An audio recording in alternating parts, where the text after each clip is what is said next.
Hey guys, this is Miss Boyd here, and just because we're not at school doesn't mean we can't continue reading.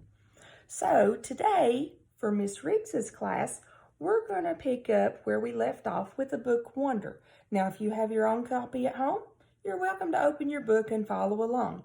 Today we're going to pick up on chapter Choose Kind on page 45. Now, the chapters aren't numbered, so I don't know exactly which one that is, but it's page 45, Choose Kind. Now, when we left off before school was closed, we learned about Julian and what kind of person Julian really is. We know that he likes to be kind in front of parents and grown-ups, and we know that he pretends to be such a great person. But we also know that when he's not around those types of people, he can be pretty mean to Auggie. When we left off, he referred to Auggie as the Darth Sidious from Star Wars. Now, the teacher at the time didn't understand what that comparison meant, but Auggie caught on, and it kind of upset Auggie too. So let's take a closer look into what happens in the next chapter, Choose Kind. There was a lot of shuffling around when the bell rang and everybody got up to leave. I checked my schedule and it said my next class was English, room 321. Now, I didn't stop to see if anyone else from my homeroom was going my way. I just zoomed out of the class and down the hall and sat down as far from the front as possible. The teacher, a really tall man with a yellow beard, was writing on the chalkboard. Kids came in laughing and talking in little groups, but I didn't look up. Basically, the same thing that happened in homeroom happened again. No one sat next to me except for Jack, who was joking around with some kids who weren't in our homeroom. Now, I could tell Jack was the kind of kid other kids like. He had a lot of friends and he made people laugh. When the second bell rang, everyone got quiet and the teacher turned around and faced us. He said his name was Mr. Brown, and then he started talking about what he would be doing this semester. At a certain point, somewhere between A Wrinkle in Time and Shin of the Sea, he noticed me, but he kept right on talking. I was mostly doodling in my notebook while he talked. Any of you all do that when Miss Boyd's talking? But every once in a while, I would sneak a look at the other students. Charlotte was in this class. So were Julian and Henry. But Miles wasn't. Now, Mr. Brown had written on the chalkboard in big block letters, P-R-E-C-E-P-T,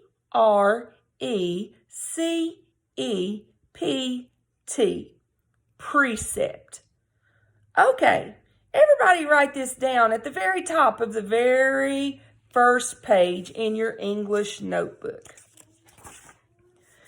As we did what he told us to do, he said, "Okay, so who can tell me what a precept is? Does anyone know?" Any of you all know what a precept is? That's a new word, kind of a big word. Maybe Miss Riggs will give some extra points if you knew that definition. No one raised their hands. Mr. Brown smiled, nodded, and turned around to write on the chalkboard again. Precepts equals rules about really important things. Like a motto? Someone called out.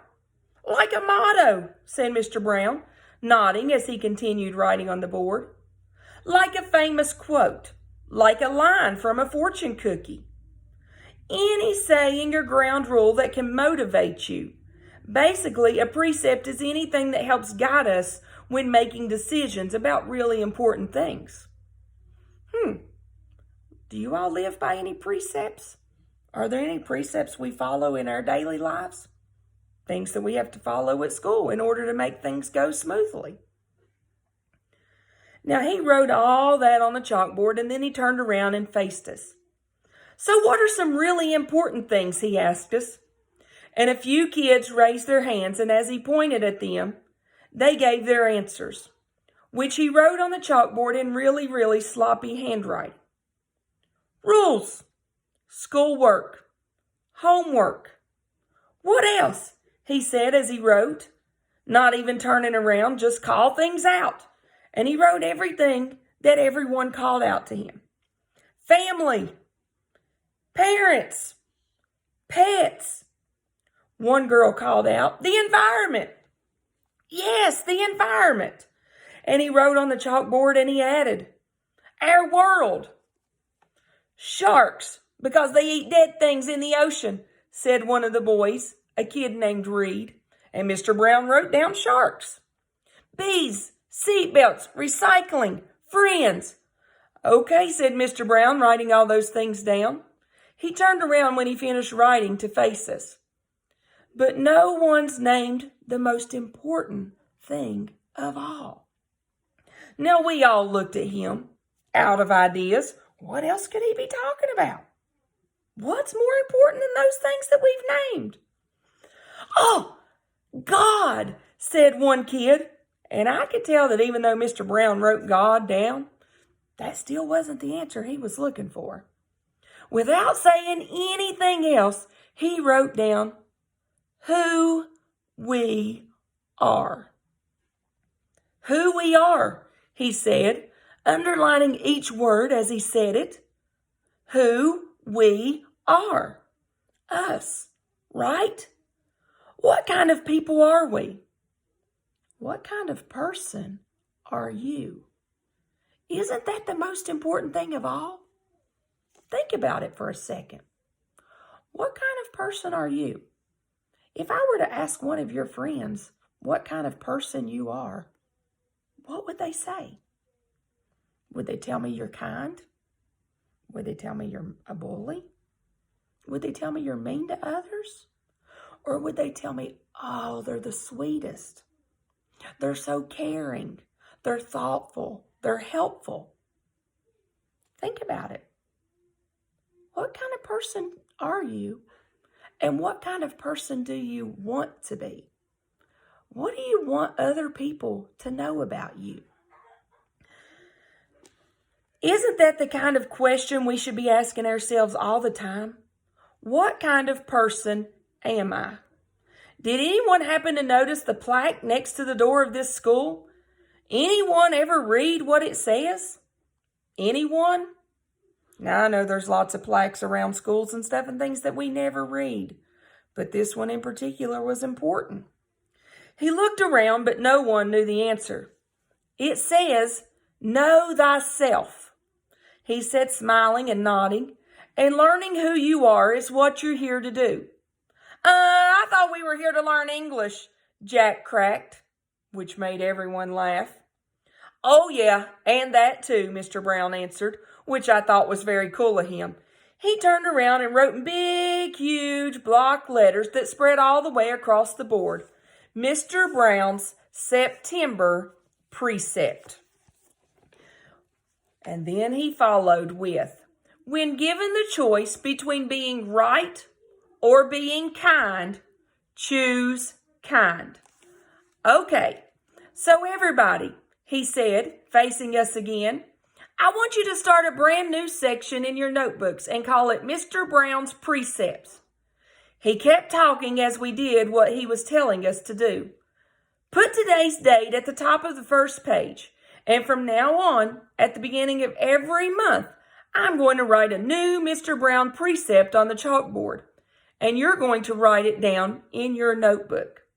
And at the end of the month, you're going to write an essay about it, about what it means to you. So by the end of the month, you'll all have your own list of precepts to take away with you. Now, over the summer, I ask all my students to come up with their very own personal precept. Write it on a postcard and mail it to me from wherever you go on your summer vacation. Now, that's something you all could do. What's your personal precept? What's something that you live by every day? Hey, respond. Send it to us in email or Dojo, or send it to us in Life Grades. It doesn't matter. Just get it to us. Tell us what is something that you live by every day. One of those rules that you think, you know what, I better follow this. Do people really do that? Said one girl whose name I didn't know. Oh, yeah, he answered. People really do that. I've had students send me new precepts year after year since they've graduated from this school. Actually, it's pretty amazing. He paused and he stroked his beard. But anyway, next summer seems like a long way off, I know, he joked, which made us laugh. So everybody relax a little bit while I take attendance. And then, when we're finished with that, I'll start telling you about all the fun we're going to be doing this year in English, Miss Boyd's favorite subject. He pointed to Jack when he said this, which was also funny, so we all laughed at that. Now, as I wrote down Mr. Brown's September precept, I suddenly realized that I was going to like school, no matter what. Now, guys, I know that it's not always fun at school, and sometimes we have days where we got to be on it and doing all kinds of work. But for the most part, we have a good time. And I sure miss you guys out there. But listen, we're here for all of you. Drop us a line, send us anything if you need help with any work that we've given, anything at all. Parents, you do the same. If there's anything that we can help you with, anything that you need, please contact us or the school. We'll be more than happy to come out and do whatever we can to assist you all. Thank you. Have a great day, guys.